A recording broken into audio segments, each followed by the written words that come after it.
चलिए आज संडे है। संडे का कैसा दिन है? बहुत अच्छा दिन है। आज हम आप लोगों के लिए लेकर आए हैं टेस्ट, क्योंकि आप लोगों को पता है हम प्रत्येक संडे आप लोगों के लिए टेस्ट लेकर आते हैं और आपके आज 3 टेस्ट है, तीनों सॉल्व कर लेना आप लोग। संडे का दिन है, फ्री दिन है थोड़ा सा स्टूडेंट के लिए। देखो क्या है कि स्टूडेंट के लिए कोई भी दिन फ्री नहीं होता, ठीक? आप ये चीज नोट कर लेना, बिल्कुल भी कोई भी दिन फ्री नहीं है हमारे लिए, जब तक हमें सफलता प्राप्त ना हो जाए, ठीक है?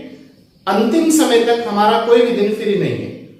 तो आप अपनी अच्छी तरीके से मेहनत करें और आगे बढ़े, निरंतर प्रयास करें और ज्यादा से ज्यादा टेस्टों को सॉल्व करें। इससे पहले आपके टेस्ट 5 हो चुके हैं जनरल स्टडी के, आप वो प्ले लिस्ट में जाकर सॉल्व कर लें, ठीक है? Most very very important test जो आगामी एग्जाम के लिए अति महत्वपूर्ण भूमिका निभाएंगे आप लोगों की कैरियर में, ठीक है? तो आइए देखते हैं आज का हमारा जो टेस्ट है। टेस्ट नंबर 6 है जनरल स्टडी।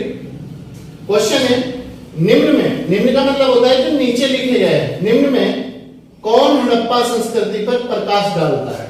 मतलब जो हड़प्पा संस्कृति के बारे में हमें इंफॉर्मेशन देता है, जो हमें उसके बारे में जागरूक करता है, जो उसके बारे में हमें अति महत्वपूर्ण सामग्री प्रदान करता है, वो कौन सा अति महत्वपूर्ण स्रोत है? देखिए, शिलालेख, बी टेराकोटा की मुद्राओं पर अंकित लेख, सी पुरातात्विक खुदाइयां। तो इसका आंसर बताइए कौन सा है? इसका जो हमारा आंसर है वो है सी पुरातात्विक खुदाइयां।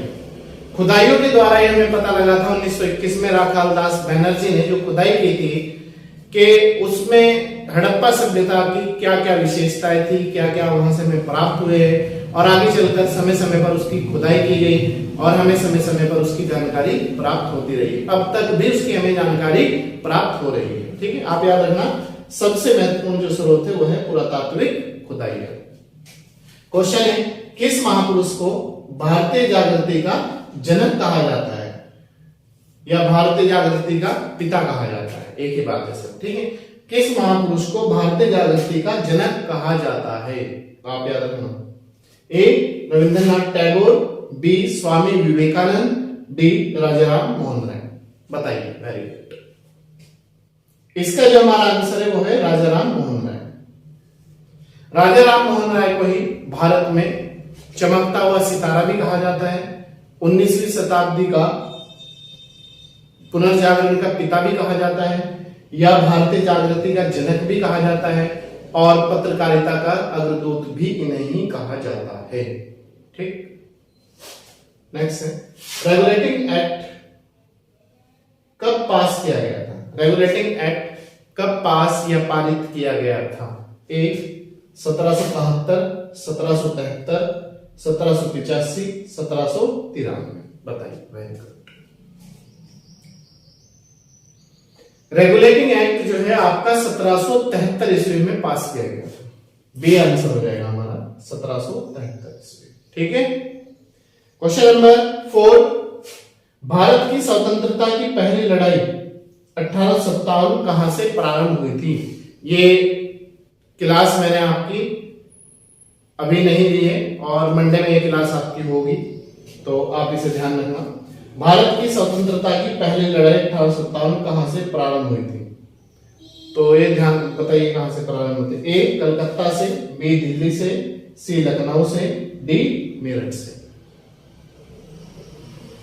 1857 की क्रांति की पहली लड़ाई ये मेरठ से शुरू हुई थी पूरे भारत में। देखो इसके पीछे थोड़ा सा बैकग्राउंड ये है कि 1857 की क्रांति अगर ये पूछे चिंगारी कहां से उठी थी, तो चिंगारी जो उठी थी वो उठी थी आपकी बैरकपुर छावनी पश्चिम बंगाल से। मंगल पांडे के द्वारा क्रांति की गई थी वहां बैरकपुर छावनी पश्चिम बंगाल में है, लेकिन पूरे भारत में इस क्रांति की जो शुरुआत हुई थी या पहल हुई थी वो मेरठ छावनी से हुई थी, ठीक?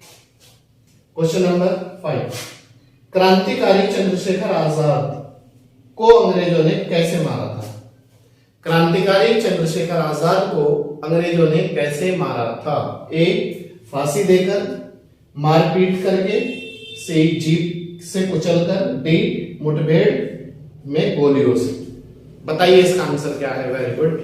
सब बच्चे बताइए, सब बच्चे पार्टिसिपेट करें, टेस्ट है, टेस्ट में सब बच्चे पार्टिसिपेट करें।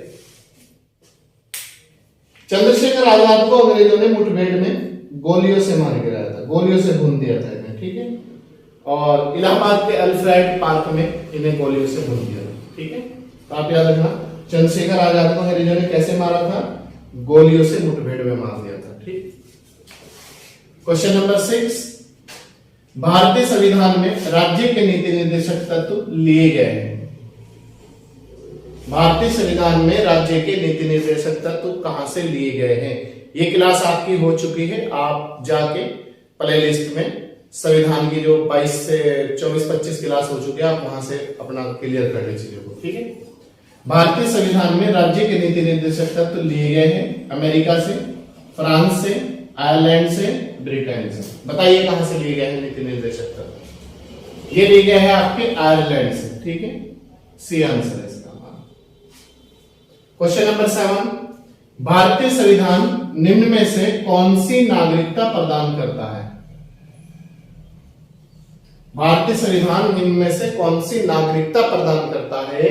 ए दोहरी नागरिकता, बी एकल नागरिकता, दोहरी और एकल दोनों, या कोई नहीं। बताइए कौन सा है इसका आंसर? वेरी गुड, बताइए। भारतीय संविधान प्रत्येक भारतीय नागरिक को इकहरी या सिंगल या एकल नागरिकता प्रदान करता है।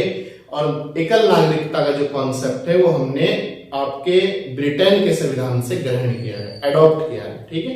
जबकि अमेरिका में दोहरी नागरिकता पाई जाती है, आप याद रखना। अमेरिका में एक स्टेट की नागरिकता है और एक सेंटर की नागरिकता है, ठीक है। तो भारत में एकल नागरिकता प्रदान करता है भारतीय संविधान, ठीक है। क्वेश्चन नंबर 8, आयरन शब्दावली किस खेल से संबंधित है? आयरन जो शब्दावली है उसका संबंध किस खेल से है? बताइए। Very good. आयरन शब्दावली किस खेल से संबंधित है? गोल्फ, पोलो, जूडो, टेनिस। बताइए किस खेल से संबंधित है? गोल्फ, पोलो, जूडो, टेनिस। आयरन जो शब्दावली है इसका जो संबंध है वो है गोल्फ से। ए आंसर है। गोल्फ का जो खेल होता है उसमें यूज होती है आयरन शब्दावली, ठीक।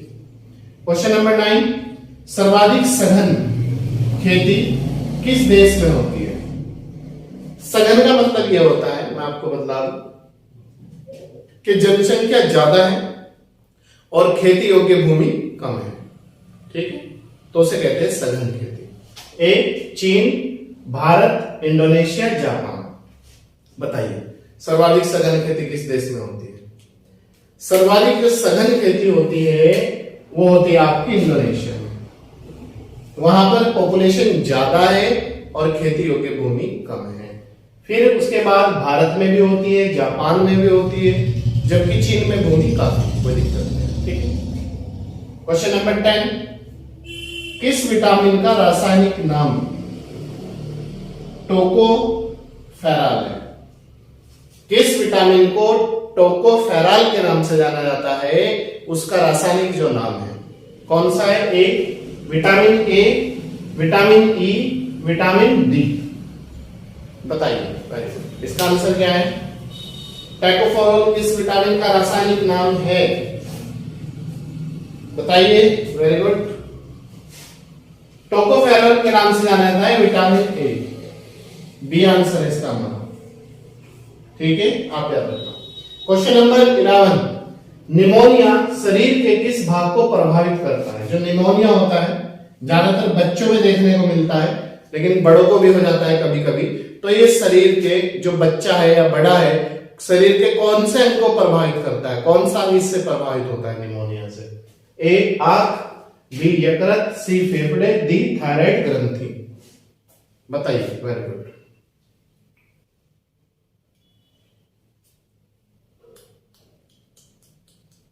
निमोनिया जो है आपका फेफड़ों को प्रभावित करता है। सी आंसर इसका, ठीक है। क्वेश्चन नंबर 12, मानव शरीर में सबसे छोटी ग्रंथि है, सबसे छोटी जो ग्रंथि है शरीर की वो कौन सी है? ए एड्रिनल, पिट्यूटरी, पीयूष भी कहते हैं इसे, थायराइड। बताइए। मानव शरीर में सबसे छोटी ग्रंथि है एड्रिनल, पिट्यूटरी, पीयूष, थायराइड। सबसे छोटी जो ग्रंथि है वो है पिट्यूटरी, इसे पीयूष भी कहते हैं। ठीक है, तो इसका आंसर हो जाएगा बी। Question number 13। क्वेश्चन है वायु दाब मापी, जिससे वायु दाब मापा जाता है की रीडिंग, जो उसमें पैमाना होता है ऐसे ऐसे ऐसे ऐसे, तो अगर वो ऊपर बढ़े तब, और जब नीचे रीडिंग में अचानक से गिरावट आ जाए, मतलब जो वायु दाब मापी होता है या रीडिंग होती है जो उसकी, अगर उसमें अचानक से उसकी रीडिंग नीचे गिर रही है, उसका जो पैमाना है वो नीचे गिर रहा है, ठीक है, तो ये किस बात का संकेत है कि मौसम क्या। देखो क्वेश्चन ये है कि वायु दाब मापने का जो यंत्र होता है, जो उसमें रीडिंग होती है, जो उसकी संख्या होती है नंबरों की, तो अगर नीचे गिर रही है तो उससे मौसम की क्या संभावना है। ए, ठंडा होगा, बी, वर्षा होगी, तूफान आएगा, मौसम साफ रहेगा। तो बताइए क्या संभावना रहेगी। इसमें अगर वायुदाब की रीडिंग नीचे गिर रही है तो इसका मतलब यह है कि तूफान वगैरह, आंधी तूफान आने की संभावना है। अगर ऊपर उठ रही है तो इसका मतलब यह है कि मौसम साफ होगा। ठीक है। क्वेश्चन है 14। न्यूट्रॉन की खोज किसने की थी। न्यूट्रॉन की जो खोज की गई थी वो किसके द्वारा की गई थी। न्यूटन ने, रदरफोर्ड ने, चैडविक ने, कोई ने। बताइए न्यूट्रॉन की जो खोज की थी वो किसने की थी।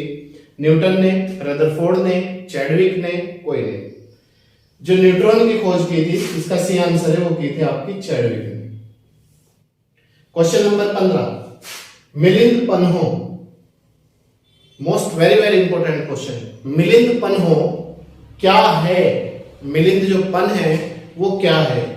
पाली भाषा का ग्रंथ, संस्कृत नाटक, फारसी महाकाव्य, डी जैन ग्रंथ। बताइए क्या है इसका आंसर। पाली भाषा का ग्रंथ है कोई, संस्कृत का नाटक है, फारसी नाटक है, महाकाव्य है, या कोई जैन धर्म का ग्रंथ है। ये आपका मिलिंद जो पन्हो है वो पाली ग्रंथ है, पाली भाषा में लिखित ग्रंथ है। ठीक है, आप याद रखना मिलिंद पन्हो जो है पाली भाषा का ग्रंथ है। Question number 16। आजीवक संप्रदाय के संस्थापक कौन है। आजीवक जो संप्रदाय था उसकी स्थापना किसके द्वारा की गई थी। ये टॉपिक मैं आप लोगों को पढ़ा चुका हूं, आप प्ले लिस्ट में जाके इसे आप देख लें। ठीक है। उपाली, आनंद, मक्खली गोशाल, कोई नहीं। बताइए किसने की थी आजीवक संप्रदाय की स्थापना। इसकी स्थापना जो करी थी वो करी थी मक्खली पुत्र गोशाल ने। तो मक्खली गोशाल इसका आंसर हो जाएगा हमारा सी। ठीक है। Question number 17। भाग वे बलि क्या है। इसमें 2 पॉइंट पूछे गए, भाग क्या था और दूसरा पूछा गया बलि क्या है। भाग और बलि क्या थे प्राचीन काल में। एक, सैनिक विभाग, राजस्व के स्रोत, धार्मिक अनुष्ठान, प्रशासकीय विभाग। बताइए भाग और बलि क्या था प्राचीन काल में। सैनिक विभाग था कोई, राजस्व के स्रोत थे, या फिर धार्मिक अनुष्ठान था, या प्रशासक डिपार्टमेंट था कोई। ये था आपका भाग और बलि, दोनों राजस्व के स्रोत होते थे प्राचीन काल में। आप याद रखना राजस्व के स्रोत थे। ये जो थे आपके दिल्ली सल्तनत में लिए जाते थे। दिल्ली सल्तनत में भी मोहम्मद बिन तुगलक जो शासक थे उसके द्वारा भाग और बलि जो थे वो एक राजस्व के स्रोत होते थे। ठीक है। Question number 18। सर्व कर, सर्व जो कर था किस पर लगाया जाता था। सर्व जो कर था वो किस पर लगाया जाता था। सर्व कर उद्योगों पर, व्यापार पर, सिंचाई पर, या सभी पर। बताइए जो सर्व कर था इसका संबंध भी दिल्ली सल्तनत से ही है। सर्व कर का सर्व जो कर था वो आपका सिंचाई कर था, सिंचाई पर लगने वाला एक कर था। अगर पूछ ले सर्व क्या है, सिंचाई कर। यह सर्व कर किस पर लगाया जाता था, सिंचाई कर। यह किसने लगाया था, मोहम्मद बिन तुगलक ने, और तुगलक वंश में लगाया था। ठीक है। Question number 19। पूना पैक्ट या समझौता पैक्ट को ही समझौता कहा जाता है, याद रखना। किससे संबंधित है? शिक्षा में सुधार, बी दलित वर्ग, संवैधानिक प्रगति। बताइए पूना जो पैक्ट हुआ था वो किससे संबंधित है? शिक्षा में सुधार, दलित वर्ग, संवैधानिक प्रगति। ये जो था पूना पैक्ट दलित वर्ग से संबंधित था। 1932 में गांधी और अंबेडकर के मध्य हुआ था, ठीक है। दलित वर्ग की इसमें सीटें बढ़ाई गई थी, 78 से बढ़ाकर 148 सीटें कर दी गई थी दलित वर्ग को, ठीक है।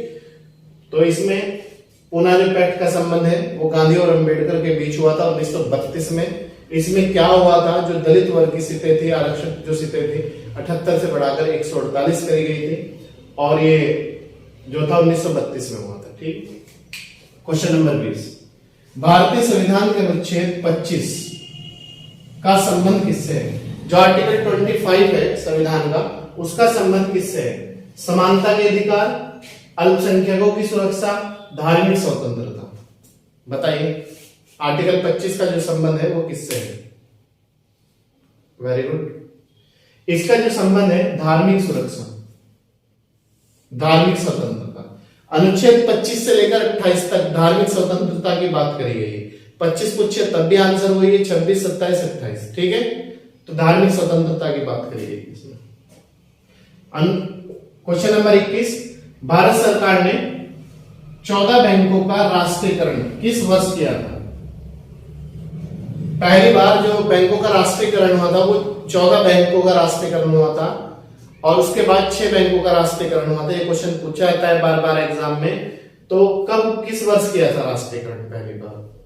जुलाई 1969, अगस्त 1970, मार्च 1975 या कोई नहीं? बताइए पहली बार राष्ट्रीयकरण बैंकों का किस वर्ष हुआ था? ये हुआ था आपका जुलाई 1969 में। ये आंसर है इसका हमारा, जुलाई 1969 में। कितने बैंकों का हुआ था ये भी पूछ सकता है, 14 बैंकों का, जुलाई 1969। बाद में 6 बैंकों का राष्ट्रीयकरण हुआ था, ठीक है। तो टोटल 20 बैंक थे। क्वेश्चन नंबर 22, निम्न में कौन मुद्रास्फीति के नियंत्रण की विधि नहीं है? मतलब जो मुद्रास्फीति को कंट्रोल करती हो, इसमें कौन सा एक पॉइंट नहीं है, ठीक है। मांग और नियंत्रण, बी मुद्रा की पूर्ति पर नियंत्रण, सी ब्याज दर घटाना, डी वस्तुओं की राशनिंग। बताइए इसका आंसर क्या है? बताओ। क्वेश्चन है इनमें कौन मुद्रास्फीति को नियंत्रित की विधि नहीं है? तो इसका आंसर हो जाएगा सी ब्याज दर घटाना। ब्याज दर घटा के हम मुद्रास्फीति को कंट्रोल नहीं कर सकते, ठीक है। उससे तो और बढ़ेगी, क्योंकि लोगों के पास पैसा आएगा, पैसा लोग ज्यादा वस्तुएं खरीदेंगे, और फिर क्या होगा, वस्तुएं महंगी होगी और मुद्रा की वैल्यू घट जाएगी। तो इसलिए ब्याज दर घटा के इससे कंट्रोल नहीं किया जा सकता। बाकी मांग और नियंत्रण पे कंट्रोल करके किया जा सकता है, मुद्रा की पूर्ति पर कंट्रोल और वस्तुओं की राशनि पर कंट्रोल, ठीक है। क्वेश्चन नंबर 22, दक्षिण एशिया का सबसे बड़ा मरुस्थल, याद रखना क्वेश्चन है, दक्षिण एशिया का सबसे बड़ा मरुस्थल, दक्षिण जो एशिया है उसका, ए अटाकामा, थार मरुस्थल, कालाहारी, सभी। बताइए दक्षिण एशिया का सबसे बड़ा मरुस्थल कौन सा है? यह है आपका थार मरुस्थल, दक्षिण एशिया का सबसे बड़ा मरुस्थल है, ठीक है, बी आंसर है। क्वेश्चन नंबर 23, WTO, इसे इंग्लिश में कहते हैं वर्ल्ड ट्रेड ऑर्गेनाइजेशन, और हिंदी में कहते हैं विश्व व्यापार संगठन, की स्थापना किस वर्ष हुई थी? बताइए WTO की स्थापना किस वर्ष की गई थी? वर्ल्ड ट्रेड ऑर्गेनाइजेशन, इसकी जो स्थापना हुई थी अगस्त 1995 में की गई थी। इसका सी आंसर है, ठीक है, अगस्त 1995, ठीक है। तो ये थे आज के हमारे जो टेस्ट था उसके टॉप 23 क्वेश्चन, जो हर एग्जाम के लिए भी महत्वपूर्ण है, चाहे वो हमारा उत्तराखंड का PCS का एग्जाम हो, चाहे यूपी PCS का एग्जाम हो, या फिर आपका यूपीएससी का एग्जाम हो, सीटेट हो, यूटेट हो, SSC, bank, all competitive exam के लिए most very very important test. ठीक है, तो आप इसे बहुत अच्छी तरीके से करें। बाकी आपकी कोई भी समस्या है तो आप हमें कमेंट बॉक्स में कमेंट करके बताएं, उस समस्या का समाधान विनाइंस कैंपस की टीम मिलकर करेगी। ठीक है, आज का आपका टेस्ट के बाद का जो क्वेश्चन है, क्वेश्चन ये है कि अभी हाल ही में भारत के किस राज्य में पूर्ण रूप से आम आदमी पार्टी को बहुमत प्राप्त हुआ है? A option Haryana, B Punjab, C Uttarakhand, D Manipur. आप अपना ऑप्शन हमें क्वेश्चन आंसर कमेंट बॉक्स में आंसर दे आप हमें। ठीक है, चलिए मिलते हैं नेक्स्ट क्लास में। मैं आपका अपना टीचर पूछ रहा हूं।